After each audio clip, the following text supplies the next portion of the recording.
These are devotions for people at a social distance.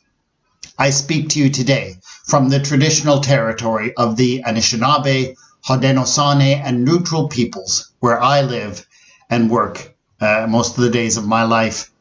I am speaking to you on this day, National Day of Healing and Reconciliation, and I wanted to reflect on the fact that I live on a piece of land that is known as the Haldimand Tract. This is a very large piece of land that was given to the people of the Six Nations by the British Crown following the events of the American Revolution, where the Six Nations had stood on the side of the British Crown, had lost their territory in what is now the United States, and so were given in compensation this very large piece of land, this huge tract of land along the Grand River.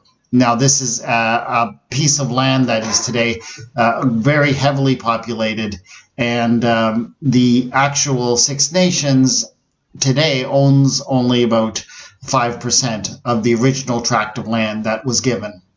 And I'm not in a position here to track all of the ways in which they lost possession of that land. Some was sold, some was taken, and every single case I cannot necessarily verify the legal mechanism by which that took place. But just looking at the big picture, it is pretty clear that they could not have lost all of that land by simply choosing to sell it or give it away. There must have been a little bit something going on. And that's a harsh reality that we live in, but it is kind of inescapably part of the history of this place. And I just wanted to reflect on the idea today of a treaty. So the Haldimand Tract was given in a treaty between the British Crown and the people of the Six Nations. And a treaty is not a word that comes from the Bible, but I believe that the notion of a treaty is descended from the biblical notion of a covenant, because a covenant was simply an agreement between two parties in which both parties had a great deal of traded promises and things that they would give. And there was this idea that by coming together, these two parties would both benefit, and they would both receive blessings if they followed the covenant, and they would receive curses if they failed to follow it. Of course, the main covenant that is spoken of in the Bible is the covenant between the people of God and their God. But there are also covenants that are made between nations and between various groups. And they all have the same dynamic. The idea is very clearly that when two people enter into a covenant, or when two people enter in a treaty, I would say both sides have certain obligations. They need to live up to those. And the idea in the Bible is very clear, is if you live up to those obligations, you will be blessed. If you fail to, you will be cursed. So for example, Joshua 24, 27 to 28, Joshua comes to the people and sets up a stone before them and says, "See, this stone will be a witness against us, for it has heard all the words of the Lord that he spoke to us. Therefore it shall be a witness against you. If you deal falsely with your God," the unspoken there is there will be consequences. So if you live up to this covenant, you will be blessed. If you fail, there will be consequences. And that is the idea behind any sort of covenant, any sort of treaty, I would suggest as well.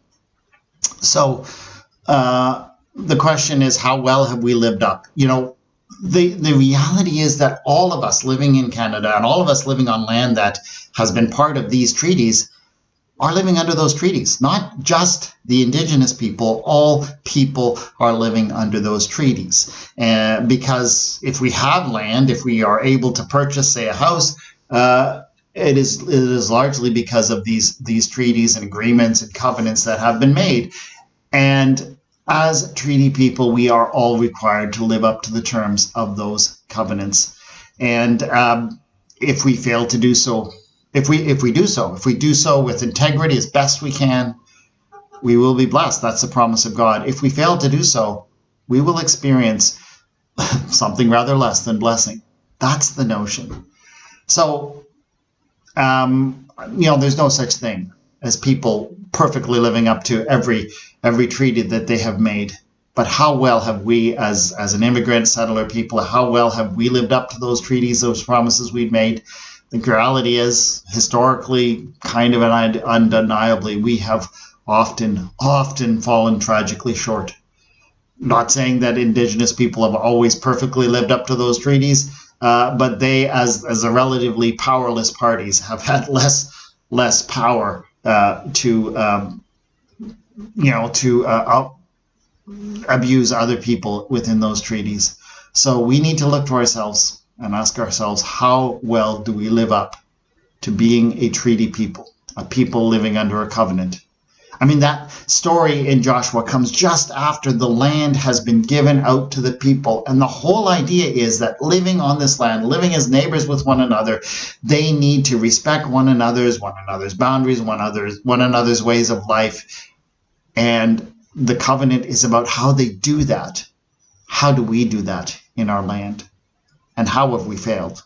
And I know we can't just fix everything that went wrong, but we can start. We can start to have a different attitude and a different way of looking at how we live out as a people who live under treaties, as a treaty people, as a people who live under a covenant.